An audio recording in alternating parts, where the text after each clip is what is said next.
Employment और death, industries हमें क्या देती है? इस मुद्दे पर रोज़ लोग बहस करते हैं। जो हमारी इंडस्ट्रीज़ है, इनसे हमें डेथ मिलती है और एम्प्लॉयमेंट मिलती है। जो वीडियो हमारा रहेगा आज का, इसमें हम बात करेंगे इंडस्ट्रियल डेवलपमेंट की एंड स्पेसिफिकली हम सीमेंट इंडस्ट्री की बात करेंगे। इससे हमें कैसे एम्प्लॉयमेंट जनरेट होता है, प्लस इसके थ्रू जो हमारा फ्रेजाइल इकोसिस्टम है उस पर क्या असर पड़ता है। In making the videos, we are doing a lot of research, and after researching and delving through lots of articles and different websites, then we are making a content for you. Hope आपको ये content पसंद आता होगा, and specially अगर आपको ये content benefit देता है तो आप हमारी यूट्यूब चैनल जो है उसको सब्सक्राइब कर सकते हो, एंड हमारे जो फेसबुक पेज है उसको फॉलो भी कर सकते हो। अपार्ट फ्रॉम दैट हम आप बहुत सारे लिंक्स देते हैं नीचे, जिन पे आप क्लिक करके आप उन आर्टिकल्स को अच्छे से पढ़ सकते हो, एंड उससे जो आपके बच्चे होंगे या फैमिली मेम्बर्स होंगी उनमें नॉलेज में एनहेंसमेंट हो जाएगी। तो चलो हम बात करेंगे इंडस्ट्रियल रेवोल्यूशन की। सन था 1733 जबकि एक फ्लाइंग शटल बनाया गया इंग्लैंड में, जिसका काम था जो हमारी इंडस्ट्री थी जहाँ पे हम कपड़े बनाते थे उसको एक स्पीडी तरीके से आगे ले जाना, ताकि जो वर्कर्स हैं वहाँ पे वो बहुत सारा प्रोड्यूस करे। उसके बाद 1760 से लेके 1840 तक यूनाइटेड किंगडम और वी कैन से इंग्लैंड में इंडस्ट्रीज़ की बाज़ाब्ता शुरुआत हो गई, इंडस्ट्रियल रेवोल्यूशन की शुरुआत हो गई, एंड बहुत सारी इनोवेशंस आ गई जिनकी वजह से इंडस्ट्री जो थी हमारी वो बहुत आगे बढ़ने लगी। तो उससे जब इंडस्ट्रीज़ आती है किसी जगह पे, वहाँ पे जो लोग होते हैं उनका लिविंग स्टैंडर्ड जो होता है वो काफ़ी बढ़ जाता है। लिविंग स्टैंडर्ड का मतलब होता है जो हम खाते हैं पीते हैं, रोज़ बरोज़ जो हम चीज़ें यूज़ करते हैं उन चीज़ों में इजाफा हो गया, लोगों का लिविंग स्टैंडर्ड पूरी तरीके से बदल गया, कंजप्शन लेवल्स बढ़ गई, एंड इंसान ने एनवायरनमेंट के साथ छेड़खानी शुरू कर दी सिंस इंडस्ट्रियल रेवोल्यूशन बिगिन। से जो इम्पैक्ट पड़ गया वो हर किसी सिटीज़न पे पड़ गया, चाहे छोटा बच्चा हो या बूढ़ा हो, हर कोई इससे इम्पैक्टेड है इंडस्ट्रियल रेवोल्यूशन से। तो यार जब भी हम अपने जम्मू एंड कश्मीर स्टेट को देखते हैं तो खासा डेवलपमेंट हो चुका है since industrial revolution.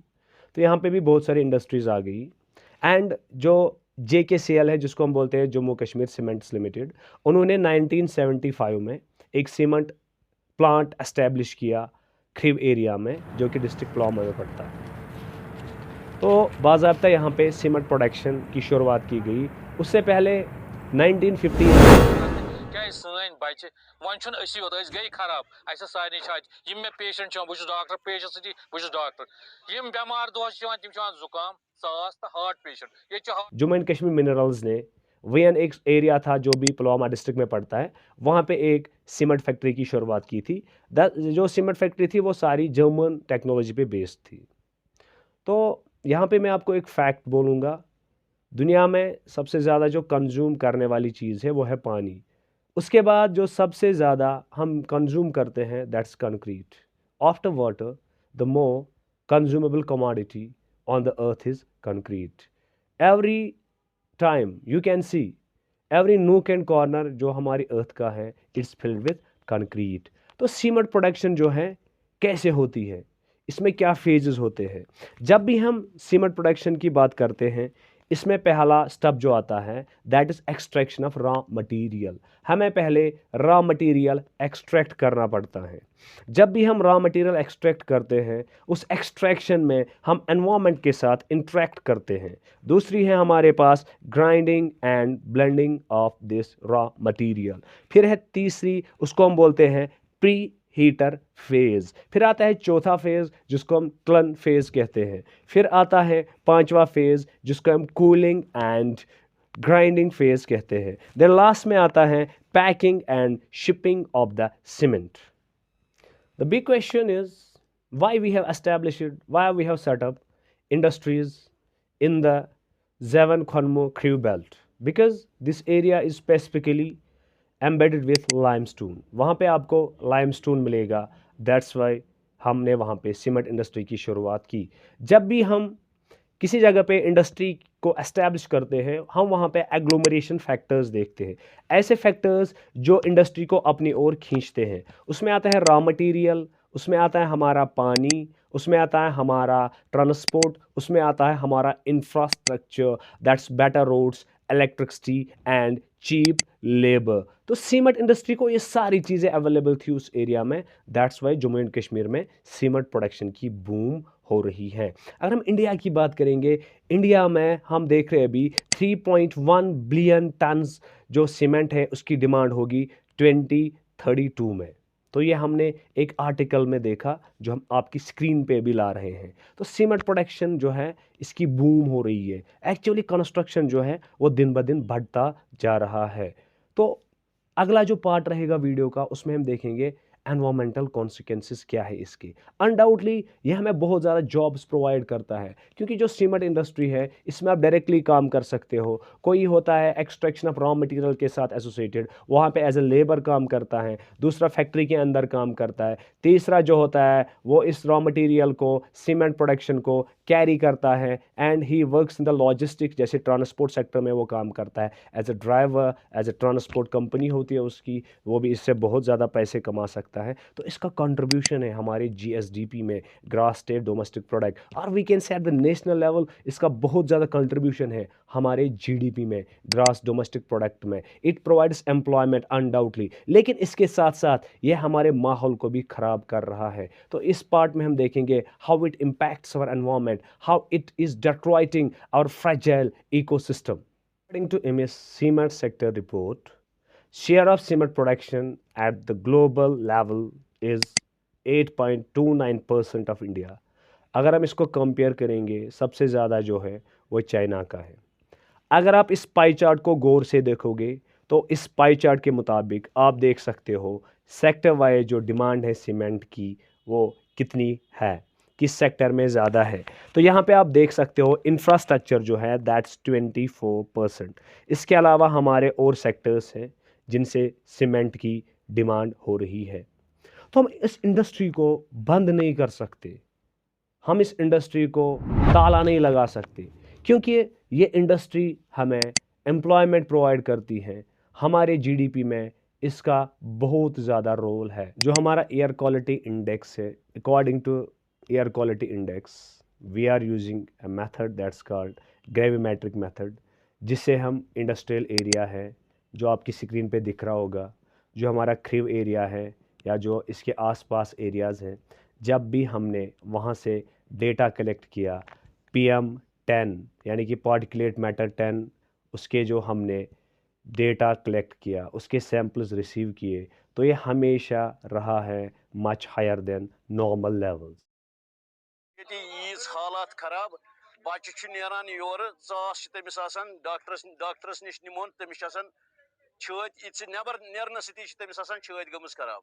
यमिस 2 ton plant तम वातो 700 टनन पे, डिवाइस तम 200 इज लगित, पोल्यूशन कोर यूता चार, वनकस बासान सठा सोन जिंदगी गुजारन वनकस वारिया मुश्किल, वनकस सान जिंदगी सान।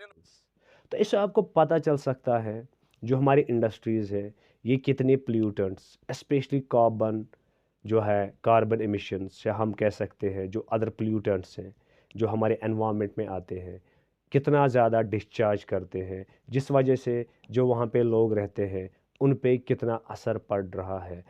ये खाली लोगों पे असर नहीं पड़ता है बल्कि उनके हेल्थ पे भी। एंड अगर हम डेटा देखेंगे जो हमने कलेक्ट किया है PSC क्रीव से, अदर सोर्स ऑफ डाटा जो हमने PSC primary health centre crew से कलेक्ट किया, तो वो हमने इस चार्ट बनाया है।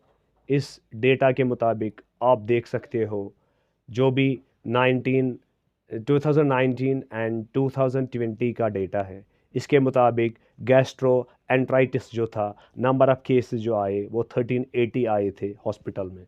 इसके अलावा ARI के केसेस देखोगे आप, दैट इज़ 9544। तो ब्रोंकिसाइट्स के केसेस आप देखोगे दैट्स 184।